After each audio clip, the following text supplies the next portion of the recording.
So thank you very much. We are back at Egerton University, and today we came to close this very important national research festival. As you've witnessed over the last 5 days, we've had students from various schools around here. We had farmers coming to appreciate the technologies that are being displayed. We had policymakers, parliamentarians, especially the committee in charge of research was also here. We had partners, including UK Aid and National Research Fund from South Africa. And the message was very clear that there's no monopoly of knowledge, that we need to work together, we need to collaborate, we need to cooperate, and we need to build synergies and linkages. The other thing was very clear was that the technology is there. Now we need to look for ways and means of how we can be able to transfer that technology. The message that came up very clear is that there's a beautiful work that is outside there from our researchers, from the university, from research institutions. And now we need to put more resources into the commercialization of these prototypes and ideas, and also the upscale of the technologies that have been developed. We have very young, talented Kenyans, and we say we need to tap the curiosity from our youth, the talent that they have. They've been able to demonstrate preparing cough syrups. They've been able to do omena cookies and other elements as well.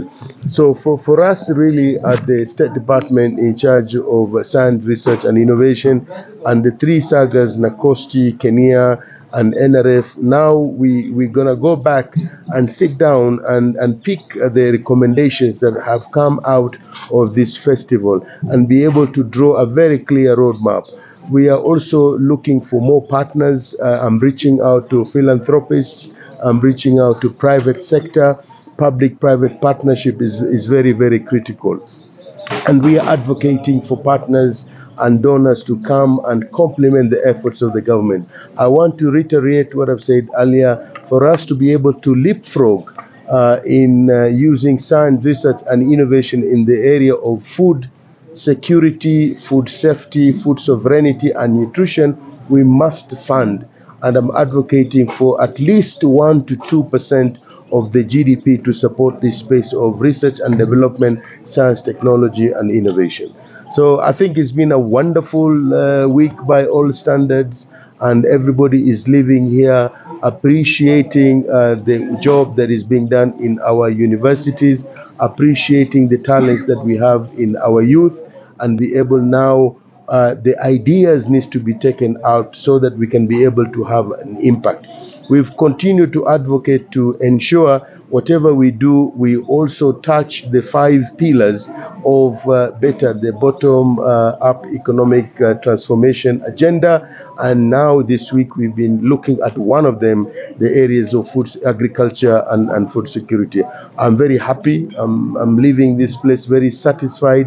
We had an excellent audience as well, very engaged discussions. The youth really demonstrated.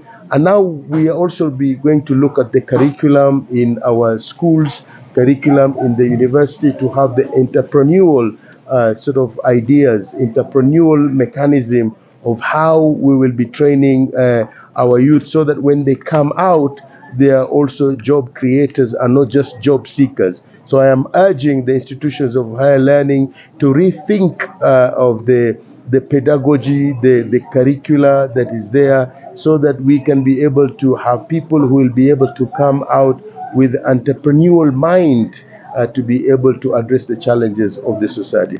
And lastly, I'm always advocating for the socialization of science. Whatever we do, we must start from the bottom. We must go to the farmers to understand what the challenges are so that we can have the right intervention using research, science, innovation, and technology to address these challenges so that it can be having something of meaningful to them and be able to sort of address the challenges of the society.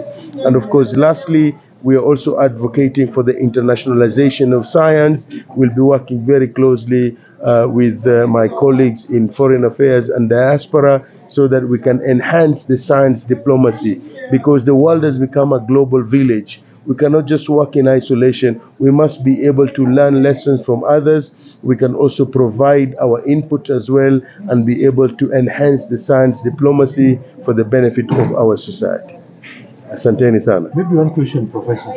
You spoke of you appealing to the Treasury that you need some advancement to support research, science, and technology. Right. What kind of budget were you looking at? At the moment, when you look at the Science, Technology, Innovation Act of 2013, it is very clearly spelled out that we need to set aside 2% of the GDP to support science, technology, innovation, research and development sector. At the moment, we are doing around 0.8% of that. So my appeal is, if we can move to 1% of the GDP, I think we would be having something very meaningful that will be able to facilitate the research in our universities, in TVET, and also in the research institutions. In terms of science and technology, how are you as a department trying to protect in terms of patenting? Because we have a concern Right. in terms of patenting with the innovation. Yeah, one thing is that when we come to festivals like this, the ideas that are being brought around the table here, we are always advising our innovators to make sure that whatever they display here is also registered with Kenya Intellectual Property Right. So again, we are working very closely with KIPI so that we can be able to protect and safeguard these ideas, the prototype, towards commercialization. And I am urging universities as well to strengthen those do have and those do not have intellectual property right offices, so that these ideas would be able to be protected at the institutional level, and then we can take them to KIPI, and of course eventually they go to the World Intellectual Property offices in Geneva, what we call the WIPO, so that we can be able to have products that are our own in terms of these ideas and prototype and innovation. And of course, in so doing, we own it, we have it, and we'll be able to create more wealth and of course create more jobs as well for our youth.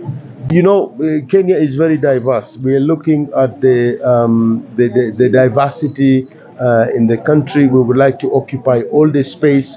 You've seen we have come in this area where there's what we want to call the food basket. When you go outside there, the demonstration plot you've seen is to do with maize. We have seen some varieties of cassava and sorghum and millet. That is the space that we've occupied this week. And other sort of potatoes, Irish potatoes as well. For next year, the plan is to go down to the coast so that we can look at the space of the blue economy and how the science, research and innovation would be able to contribute in the blue economy to create jobs and create wealth as well. And of course, looking at the issue of food security, but again, at that space of blue economy.